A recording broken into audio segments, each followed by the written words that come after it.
she was in beautiful Barcelona for her Uncle Alex's wedding, and she was depressed. Oh, she felt awful lying to her parents whenever they called. She always said that they were both having a ball. Oh man, if their mum found out that Kiki was spending all her time with a guy she didn't even know, she would chuck a fit. They weren't allowed to have boyfriends, let alone a foreign one Kiki had met only a week ago. Emily's phone beeped, indicating that a message had come through. Quickly, she dug it out of her satchel, flipped open her phone and read it. Emmy, I won't make it to dinner tonight. Chris and I are still sightseeing. He'll call Uncle Alex to let him know. Hugs and kisses, Kay. Her heart sank. Then her blood boiled with anger. How dare she do that? Sophie and Giselle had just arrived into the country and Kiki was giving them the flick like they were cockroaches. Ugh. She slammed the phone shut and threw it into her bag. She didn't want to reply just yet. She might say something she would regret later.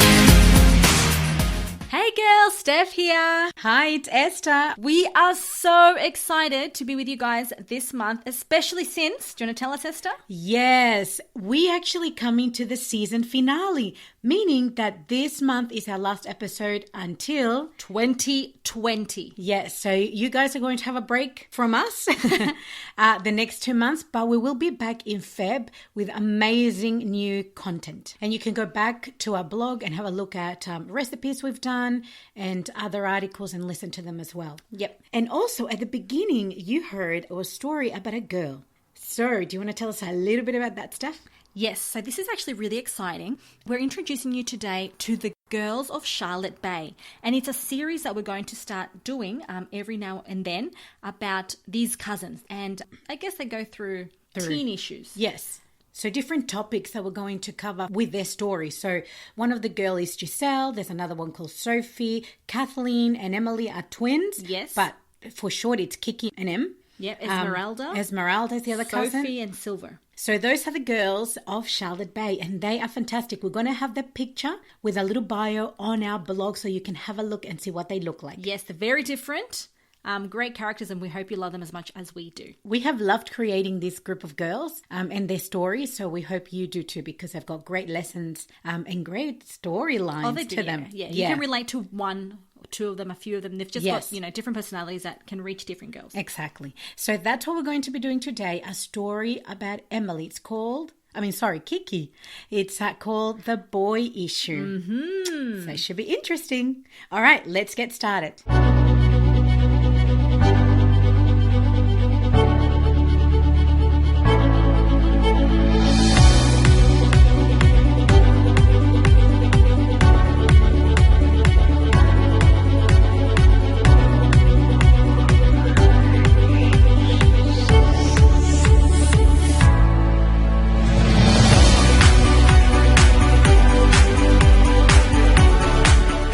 So boys, we've all liked boys at one stage or another. Yep, you've liked one, you've liked two at a time, you've liked boys. You like maybe one at the moment as we speak. Yes, somebody that makes your heart flip, your stomach drop, you get sweaty, heart pounding, you know the type. Icy cold hands, I used to get those. Yes, I used to get sick in the stomach. Oh, that's awful. Yes, and then you would always be seeing if he's looking at you. Yes. Yes, I remember that.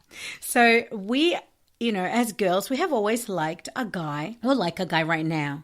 And one of the things we want to address is what kind of things are you looking for in a guy? So qualities that you look for in a guy. I know sometimes people say not to be so picky and, why do you do that? People are people, you need to accept them how they are, blah, blah, blah. Yes, you do, but it actually doesn't hurt to have standards.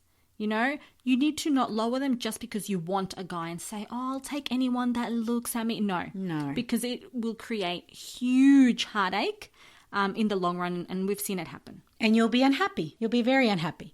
So we're going to give you some writing time. So if you have a pen, a paper, a notepad, your iPad, wherever you're going to write, I'd like you to answer this question.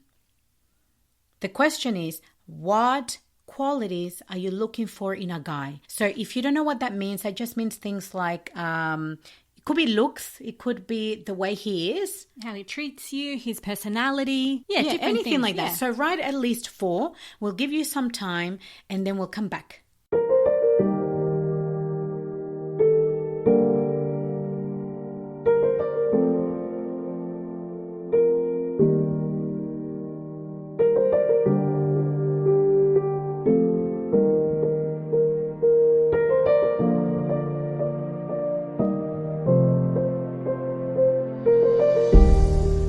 Okay, did you write down those qualities? What did you write? I'm sure you girls have written different things. And today I want to go through an article that we've got in one of our GIGI magazines that is called "What Are You Looking For in a Guy?"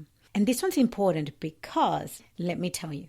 So when you like a guy, you might be looking for qualities, that are more physical. So you want him to have a perfect body, perfect teeth, chiseled face, maybe lots of money. You want him to be popular, all those things. And those things are only temporary, so they don't last forever. So one day he will grow old. And yes, he might develop a little belly and his face will sag and get wrinkles. And sadly, at one stage or another, he will lose his teeth. So if you notice, all these qualities are only temporary when we look at the outside appearance. But in reality, it's so much more important for the guy to have a beautiful personality and a great character. So let's have a look at some. And when you're writing or when you're asking God about the guy that you want, these are the qualities that will be good for you to ask God to put in this guy.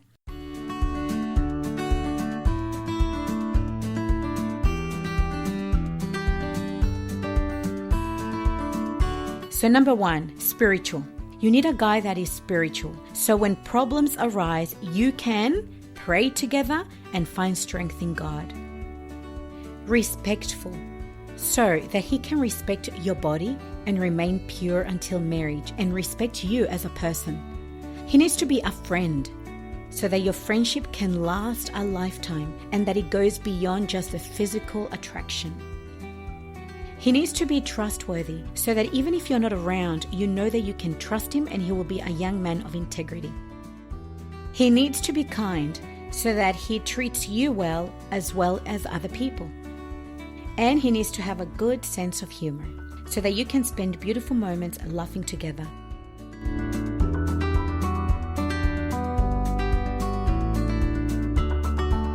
So these are only some qualities. The list can go on and on.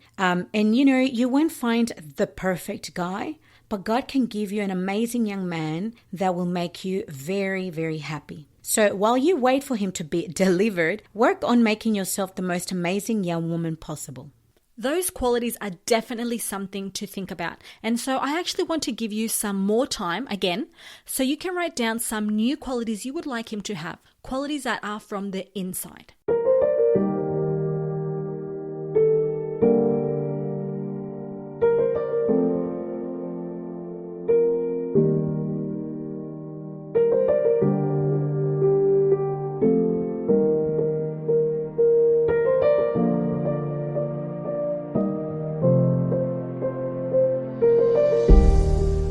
Great. So you girls would have a new list as well.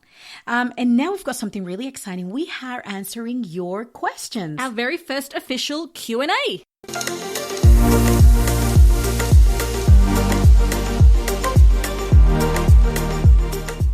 Question number 1 comes from a girl in Queensland, and she says, "There's this guy I liked and he liked me back, but now I found out he doesn't like me, but I'm not sure if I should delete his number from my phone.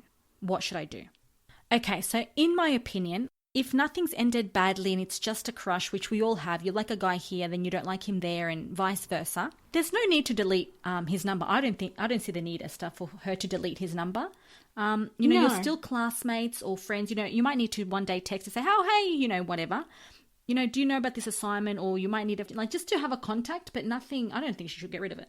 Unless it's really bothering the girl. So if it's bothering you and it's causing you a lot of stress because you're not sure if you want to have it or not, maybe just maybe get rid of it. Yeah, that too. Maybe get rid of it if it's causing you stress. If it's not causing you any stress at all, then don't stress about it. Just leave it there as another contact that you have. Yeah, a normal one. A normal. I think the time when you have to delete contact and have that separation is when you've actually been dating.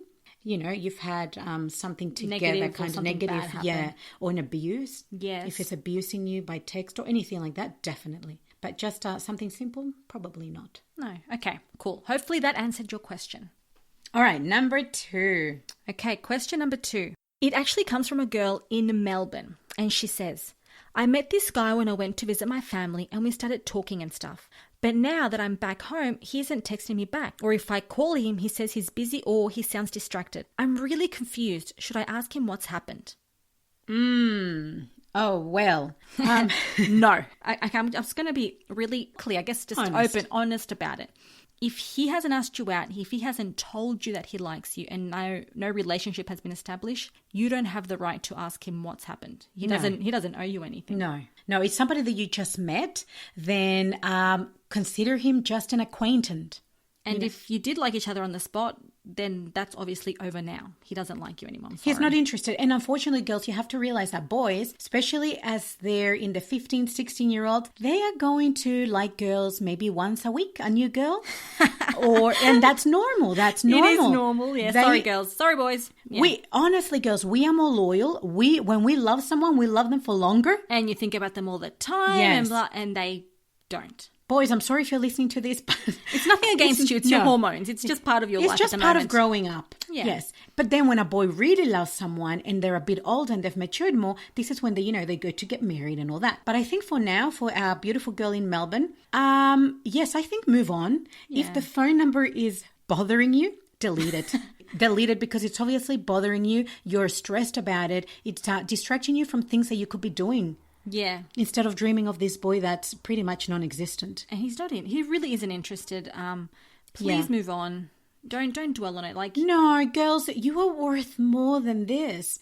Another man will come along later on. This might not be the right time. I think that's it. I think that's it. Yes. Okay, number 3.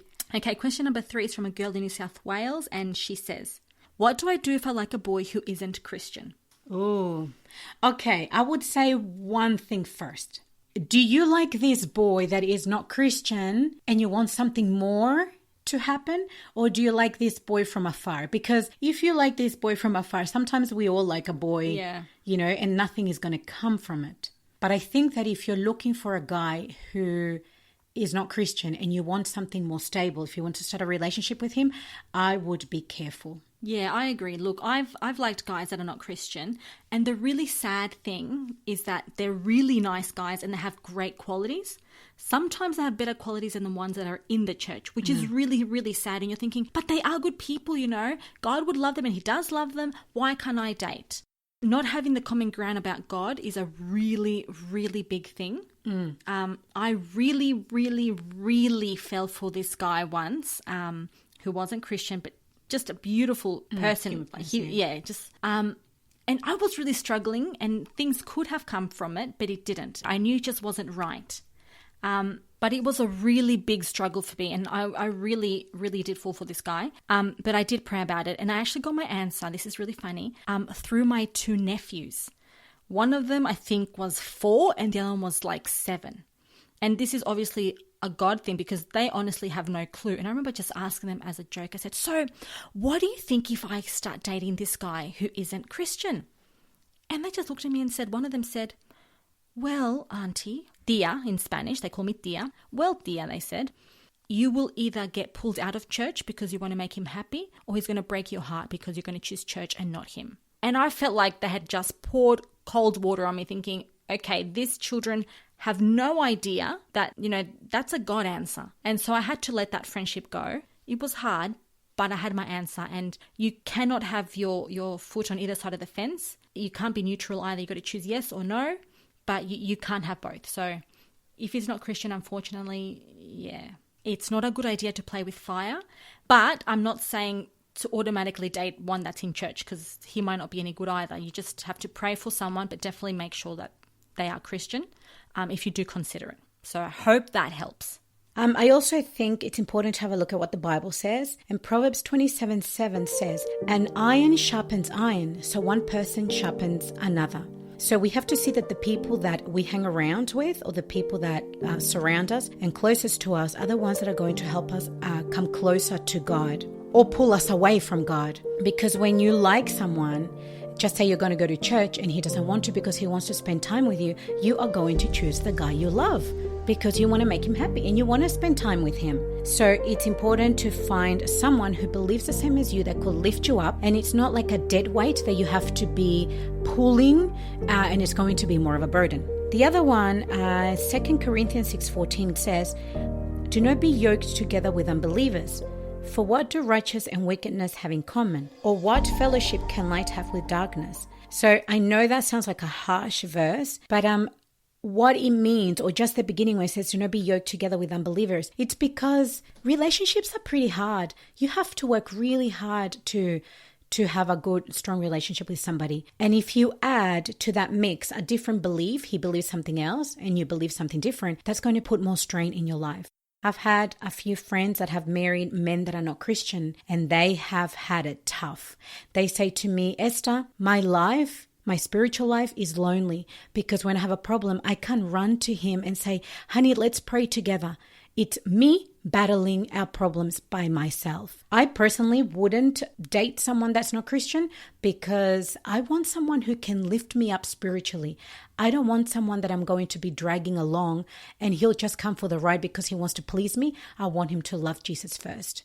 And when he loves Jesus first, his heart and his actions will show in the way he handles our relationship. He's not going to go to like alcohol or something and drown his sorrows in that, but he'll run to God and pray. So yes, that's my opinion. Long-winded, I know, but that's what it is. Well, I think that was a pretty good answer. I hope we actually helped you girls that asked. But that's it for our Q&A for now. Yes, don't forget to send us more if you need them. We're happy to answer them. Email us. I think there's a link below. Yes. Yeah, that's all for now. So that's it. All right, girls, bye. Stick around for the story of Emily and Kiki. Can't wait to find out. Oh, and it will also be to be continued. Oh, yes, part 1 and 2. It will not finish today. So stay tuned. See you later, girls. Bye. Bye.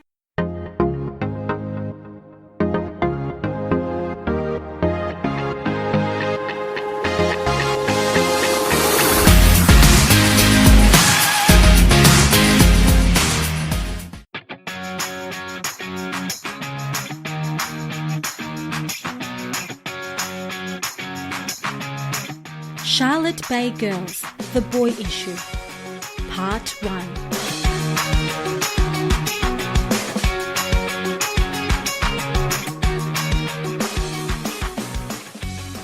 Hey, Em, where's Kiki? Sophie asked as she placed one of her Louis Vuitton suitcases in the boot of the four-wheel drive. Yeah, Giselle said, looking around. I thought she'd be here to pick us up. Emily groaned and rolled her eyes. Ugh, she's met this loser guy that doesn't leave her alone. And they spent every minute together, Esmeralda added as she got into the driver's seat. She said she's in love. Emily slammed the door shut with full force as she plopped herself next to Sophie. Hey, Em, careful, Esmeralda exclaimed. You're going to ruin my dad's car. Sorry, Ez. It just makes me so mad that Kiki is making a fool of herself. I don't trust this guy. He's a sleaze. Are you sure you're not just jealous? Giselle asked, buckling her seatbelt securely in place. What? No way, Em said, her face flushing. Silva, who was sitting in the front next to Esmeralda, piped up as she turned to look at her three cousins. Well, she is your triplet sister, and you did have plans of things you were going to do, but... No, that's not it, Emily interrupted. Think about it, Em, Silva continued. You haven't done any of the things since this guy came along. Emily frowned, considering the possibility, and then shook her dark curls. No, that's not it at all, she said, taking out her phone and scrolling through it. Look, I took a photo of him during the wedding rehearsal yesterday, because I totally saw him checking out one of the bridesmaids. You know the really tall one with the black hair? Raquel, Esmeralda offered. Yeah, her. See this pic? Emily passed the phone to Sophie and Giselle. Oh, he's cute, Sophie giggled. Oh, he looks beautiful, Giselle gushed as she grabbed the phone for a closer look. Oh yeah, definitely perfect. You guys, stop that. Emily snatched her phone back and shoved it into her satchel.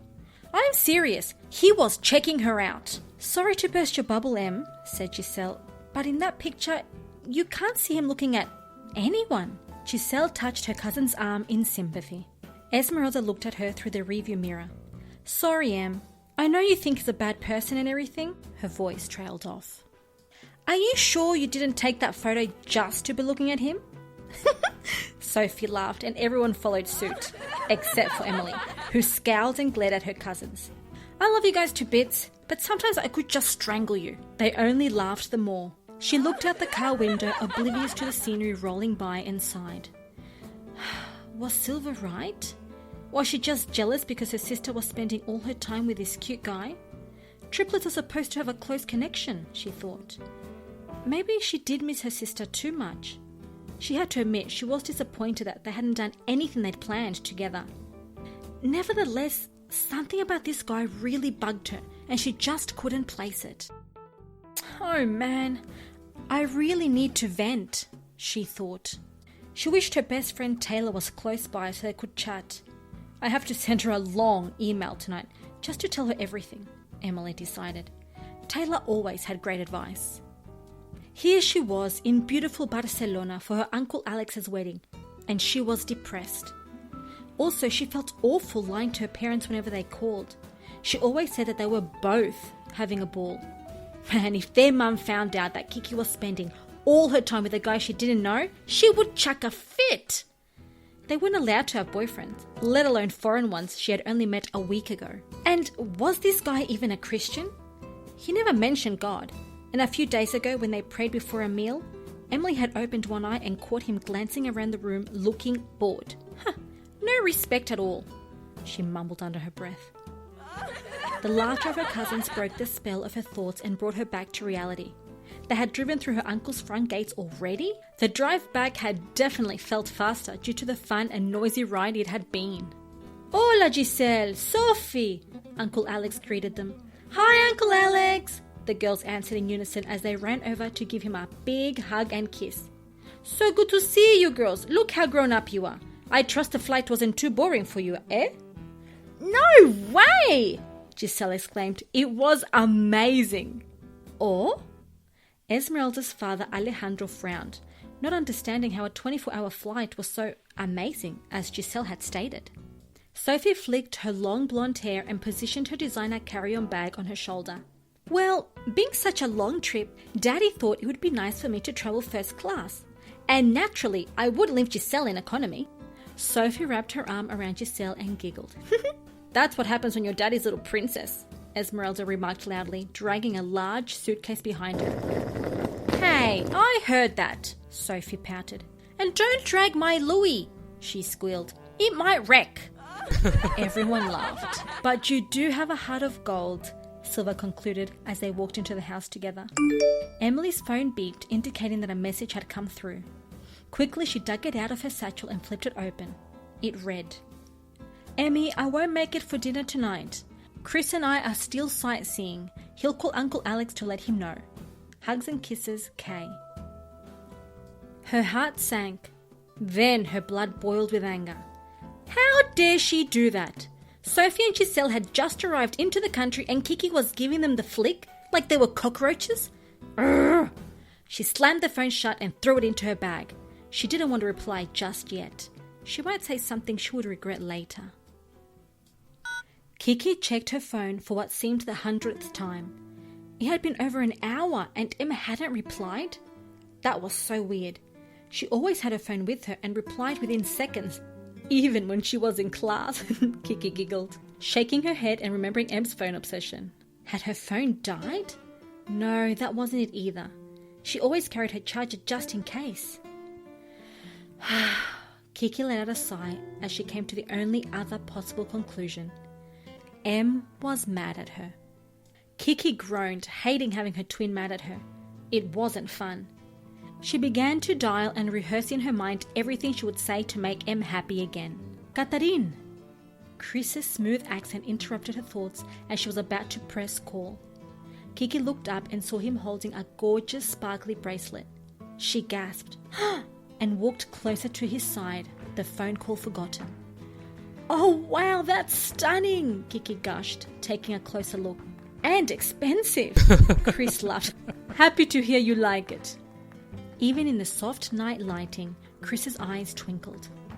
Kiki cleared her throat and tightened her grip around her phone. Let me just ring Em. I think she's asleep, he interrupted, grabbing the phone from her hand. Kiki frowned. It couldn't be that late, could it? She glanced at her watch. What? I didn't realize it was so late. Em and Uncle Alex are gonna kill me. I'll be grounded for life. She snatched the phone back from Chris and threw it into her handbag. Seriously, Chris, we need to go now.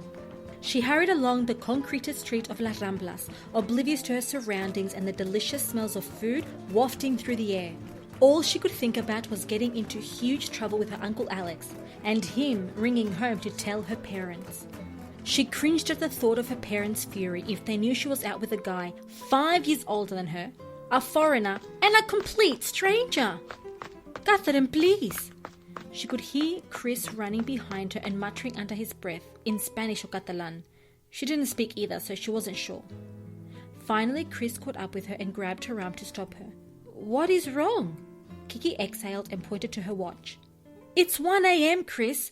I have never, ever been out this late with anyone before, especially a guy. My parents will flip if they know I'm out doing this. They were really specific when we left Charlotte Bay. They gave us a huge set of rules and... Chris lifted his hand up as if stopping traffic. Okay, you speak too fast, the English. But you and me have done nothing wrong. Have I hurt you? Or tried to kiss you? Or take advantage of you? Kiki opened her mouth to speak and shut it again. No, he had been the perfect gentleman. Catherine, he whispered in his divinely smooth accent. An accent that made her simple name sound magnificent. It's okay. I told your Uncle Alex that I would be very late with you. Look around you. Barcelona is alive. Kiki stopped and looked. He was right. Las Ramblas was in full swing of things. People and restaurants were open as if it was the middle of the day. Chris moved closer to her, the scent of his cologne powerful, yet not offensive. He reached for her hand and gave it a little squeeze. We will go home now, I promise. But first, this little gift. Chris dangled the beautiful bracelet she had seen a few minutes ago and smiled, flashing his white teeth. For you. No, that's too expensive, I couldn't, Kiki started to say. I'm glad you like it. Kiki shook her head. How could this guy make her forget everything in seconds? She hated not having full control. It was frustrating and exhilarating all at the same time. It is yours. Chris smiled charmingly. Chris, I can't, Kiki began as he placed it around her wrist. It's how I feel, Catherine. Te amo. Chris leaned forward as he fastened it and kissed her lightly on the cheek. Kiki's face flamed as she quickly drew back, her heart hammering in her chest. I really need to take control of my emotions, she thought. What's wrong with me? Chris had only kissed her cheek. Why did she feel so flustered? Feeling vulnerable and annoyed, she looked up at Chris's hazel eyes and melted again, her emotions in turmoil. Kiki waved Chris goodbye as he drove out of Uncle Alex's front gate. She still couldn't believe how a guy, well, a man, had fallen for her. She didn't feel that she was especially beautiful, but he made her feel as if she was the most stunning creature in the world. She closed the front door behind her and practically floated up the stairs. He said, I love you. She couldn't stop the dreamy smile on her face as she replayed his words in her head over and over again. She looked at her sparkling wrist and sighed. He loved her. Even though he had said it in Spanish, Te amo was a universally known phrase. Rounding the corridor, Kiki was surprised to see the light in her room still on. Em was still awake.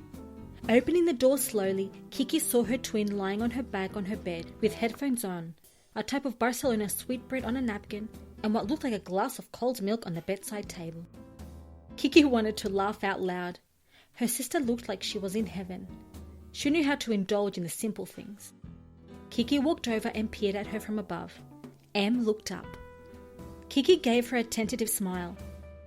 Taking her headphones off, Em sat up. I couldn't sleep, I was worried, she said honestly. I know. Kiki plopped herself onto the bed next to her sister. We completely lost track of time. I was going to call you, but I got distracted, and the next thing I knew, it was 1 a.m. I nearly died. Emily stared back at her sister without saying a word. Em, I'm really, really sorry. I honestly got completely lost with the time, Kiki pleaded. Em crossed her legs on the bed. You didn't make it to dinner with G and Soph? They arrived today and missed seeing you. Oh no! Kiki gasped. I completely forgot. I would never blow them off. She covered her face in remorse. Were they really mad? No, they weren't. Some humour tinged Em's voice as she remembered the girls' excitement. They were actually excited about you and Romeo. Kiki grabbed her sister's arm. Oh, Em, it was such an amazing night. And I was on my way home for dinner when Chris remembered about some night markets and he took me there. Just spending time with him is so nice. He makes me forget everything. Yeah, I know, Em muffled through a mouthful of bread. And Kiki rummaged through her bag. I brought you a peace offering. She pulled out a packaged rectangular box and handed it over to Em. They're called turrón. It's a Spanish version of peanut brittle, sort of. Em looked at her sister through narrow, playful eyes as she tilted her head to the side. That's so not fair, Catherine Anderson. You can't use food as bribery, especially sweets. Em groaned and grabbed the box. Gosh, they look divine. So, you're not mad anymore? Em looked up at her sister's sheepish grin as she presented 2 more boxes from her bag. More sweetness heaven. Oh, fine, I'm not mad anymore. Em laughed as they hugged. Oh, wow, Em exclaimed, grabbing her sister's wrist. That's stunning. Did you buy that at the markets? Kiki cleared her throat and looked at the pretty sparkles. Actually, it's a gift.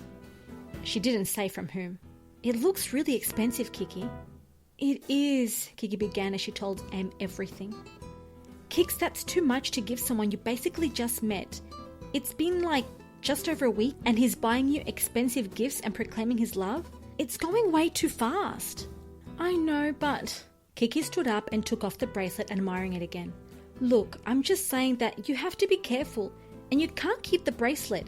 Either give it back or pay him back, Em ordered. Em, no! Kiki slumped back onto the bed next to her sister. He might think I don't like it, which means he'll think I don't like him. And I really like him. Deep down, Kiki knew that if her parents were around, they would make her give back the expensive gift. They wouldn't approve. But honestly, this was just a gift, she thought. Besides, the Spaniards probably showed the love in a more refined way. Em looked at her sister with eyebrows raised. What do you think Mum and Dad would tell you to do? Kiki groaned. Oh, okay, let me think about it and I'll tell him in the morning. But you have to promise me that you will make a good effort to get to know Chris. Em rolled her eyes but nodded. Oh, I'll get to know him all right. Like the old saying goes, keep your friends close and your enemies closer. Em took another bite of her bread and remembered that she really needed to pray for her sister.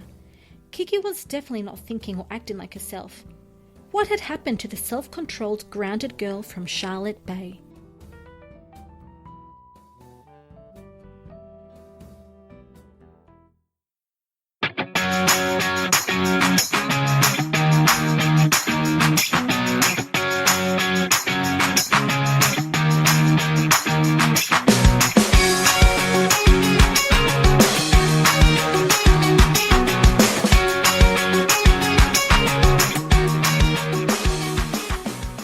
You're listening to Jamie Grace.